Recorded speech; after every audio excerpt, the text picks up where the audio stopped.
Hey, good morning everyone. It's a nice, beautiful summer morning here in Dubai. 32 degrees and nice azure skies. So a warm welcome to another of morning mantras which I do while being mobile.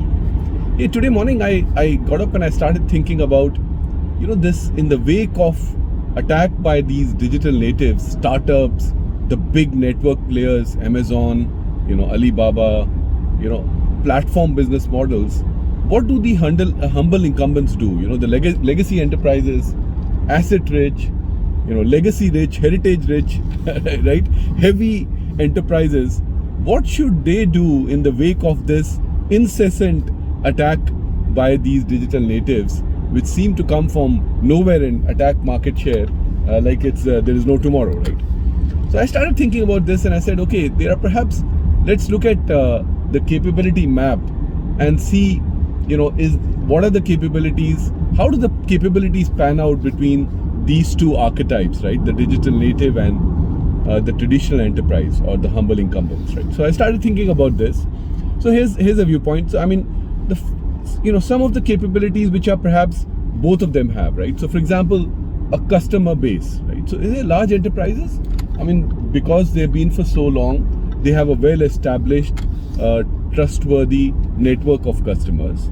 And startups, of course, and the digital natives are known to, acquire these huge customer bases. So, that's perhaps a tick on both sides, right?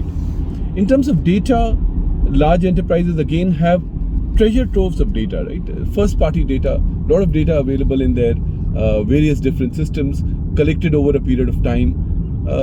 Of course, what they lack is the mindset for janitorial work, So what I mean there is data is not good enough to be applied, to be used in AI till you have done proper janitorial work, done the data engineering, which is typically what large enterprises lack. But hey, they have data and, the digital natives, right, they are flushed with data as well, right? So data perhaps stick on both sides, right?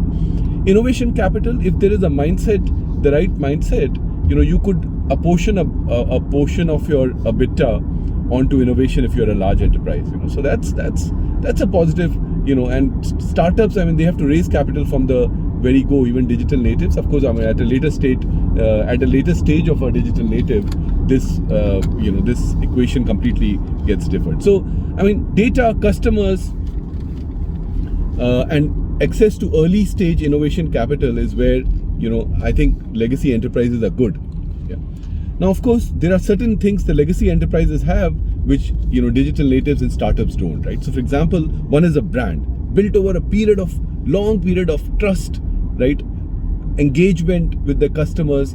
This brand in the current context of digital era is perhaps most important because it evokes that feeling of trust, right? So that's given with the legacy enterprise, right? Second, they have access to IP. I mean, IP they might have developed over a number of years. They obviously don't know sometimes how to really scale that IP, but IP exists. There are, of course, these humongous distribution networks, right?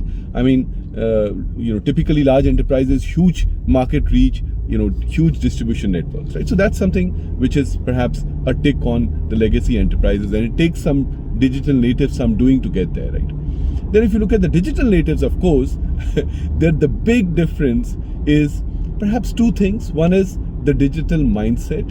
So you might have all of these capabilities, but the ability to leverage these capabilities, disrupt, and then be curious and then scale is something that comes naturally to the digital natives, right? And they are powerhouses of scale and innovation and disruption from within, right?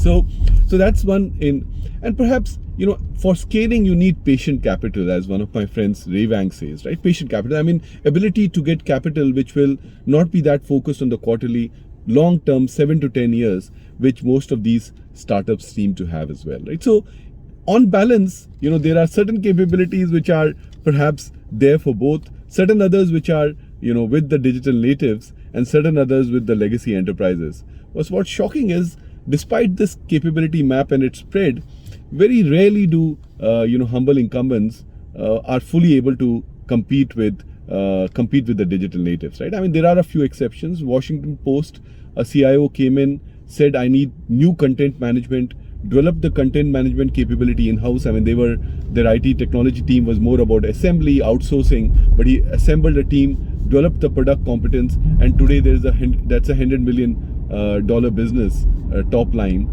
for Washington Post.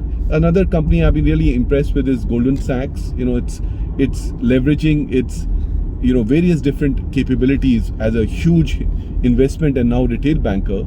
Its partnership with Apple for the card, its partnership with Amazon for SMEs, and these kind of strategic partnership with digital natives. Some of the enterprises are able to do as well, right? So interesting space. Let's see how it pans out. Interesting debate of how do the humble incumbents fight back, right? The fight back, the title being the fight back. I hope you enjoyed this morning mantra. Keep curious, keep your intrigue, keep learning. Go on to Google, search for Goldman Sachs and their retail banking partnerships. Go on to Google, search for Washington Post today and how they created a new business out of an existing capability, and keep learning all the time. All the best. Have a great morning. Cheerio.